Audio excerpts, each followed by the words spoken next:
Hello, people on the interweb. So today's video, why you never seem to hit your goals or targets regardless of their size. So my name is Bryce Tubbs. What I do for you is I help you reduce the amount of chaos in your business and promote a sense of peace, order, stability, and control for your business and your life. Okay? So, a doozy of a topic. Why you never seem to hit your goals regardless of the size of them. I was just thinking about different things, and just this past year has really been about goal setting and really learning how to make accurate goals, and how to really achieve the goals that you set. Because if you can achieve the goals that you set on any sort of stage, then you can really start to get more and more success in your life. I've been doing a lot of sales calls with different coaches, photographers, and psychotherapists, and I'm noticing that a lot of people are making goals and they don't really have any kind of faith in the goals that they've set, because they're like, I've never really hit any kind of business goal, or I don't really hit most of the goals that I set for myself in my regular life.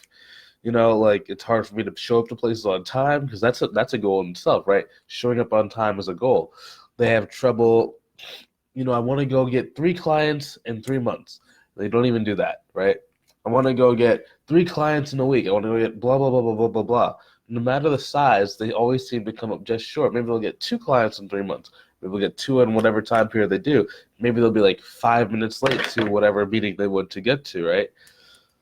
And this video is really going to kind of break down the reasons why that happens, and really how to start hitting more of your business goals and even some of your life goals, so you'll be able to really start to trust yourself a lot more in business and start to have a lot more business success, to get the business that you deserve. Okay?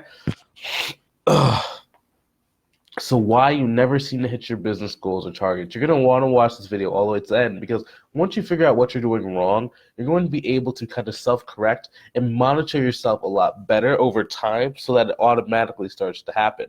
Okay? So let's talk about the tips and the steps, okay? So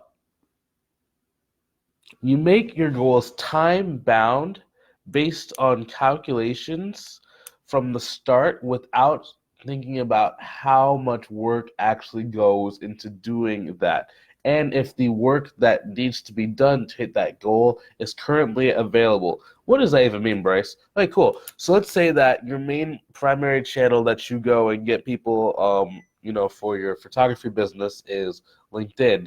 Let's say that it takes you about 100, we'll say 101 connection requests every single day in order to be able to, actually, I'm sorry. Let's say that in order to reach your goal, you get 1 consultation call after you send 200 messages out on LinkedIn, okay? That's really high, but just for the sake of this argument, that's what we're going to try and do, okay? So 200 times 5, right? It takes you 1 out of 5 calls to get a client, okay? So if your goal is to get 1 client per week, is that possible on LinkedIn, sending direct outreach messages alone? You probably never even thought about that, because all you wanted to say, or all you saw when you planned your goal, was, I want to get 1 client per week, okay? But the reason why that's going to fail almost inevitably is because if you only have 5 days in a week that you like to do calls, right? You need 200 new connections or new friends to send messages out every single day in order to get those 5 calls. So you're not going to hit it, because LinkedIn only lets you do 150 per day max, right?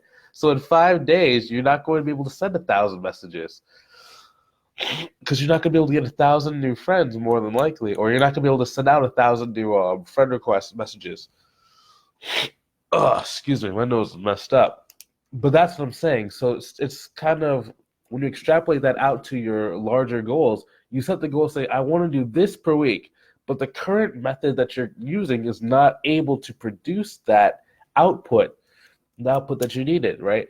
So, and to compensate for that, you need to actually do a second action that's going to further help you reach your goal. If you rely on that same action because you never really thought about, is the current workload even available on this platform?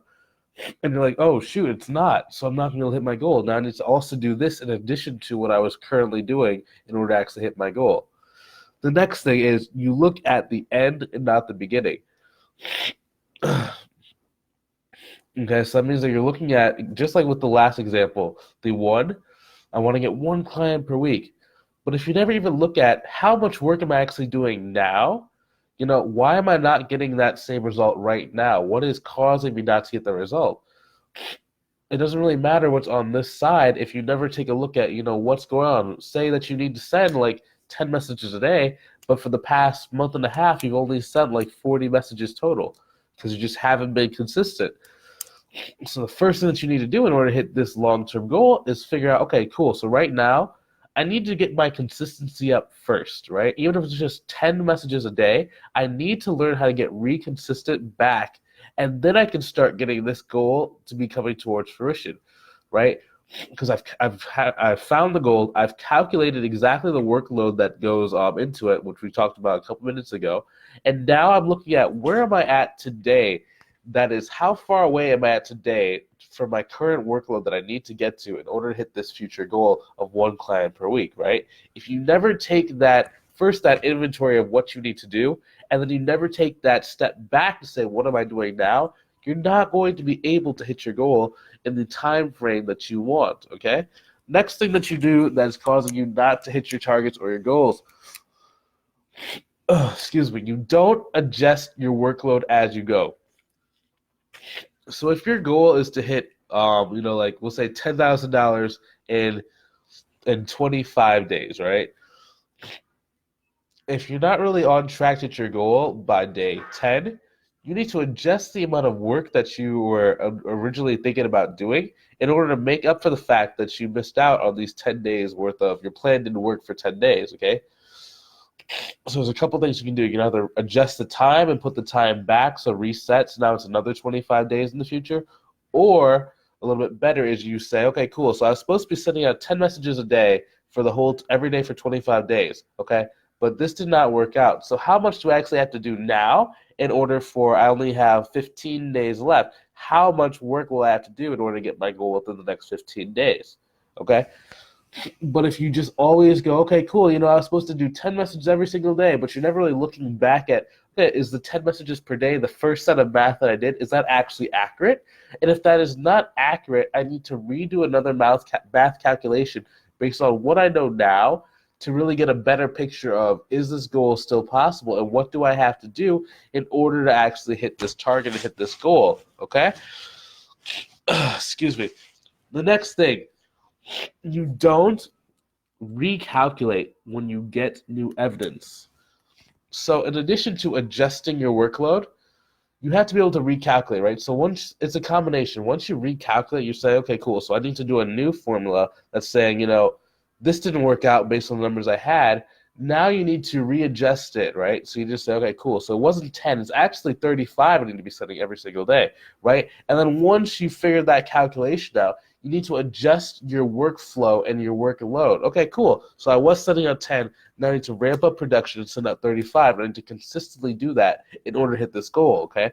So you need to constantly be readjusting and recalculating your goal and then readjusting your workload. So recalculating the workload that's going to be involved in doing it, how much work do I have to do every single day, and then actually adjusting what you're currently doing to actually do what you said in your plan.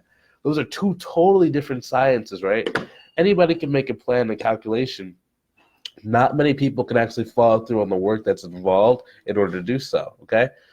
But if you don't do the work that's involved in order to actually hit your calculation, you might as well not even have a calculation, okay? I'm going to end this video because my nose is just really clogged up and it's really hard to breathe right now. Hopefully you guys enjoyed watching this video as much as I enjoyed making it. Feel free to share this video with someone who could use this information. Have a great day, and I can't wait to see you in the next one. Have a great day. See you later.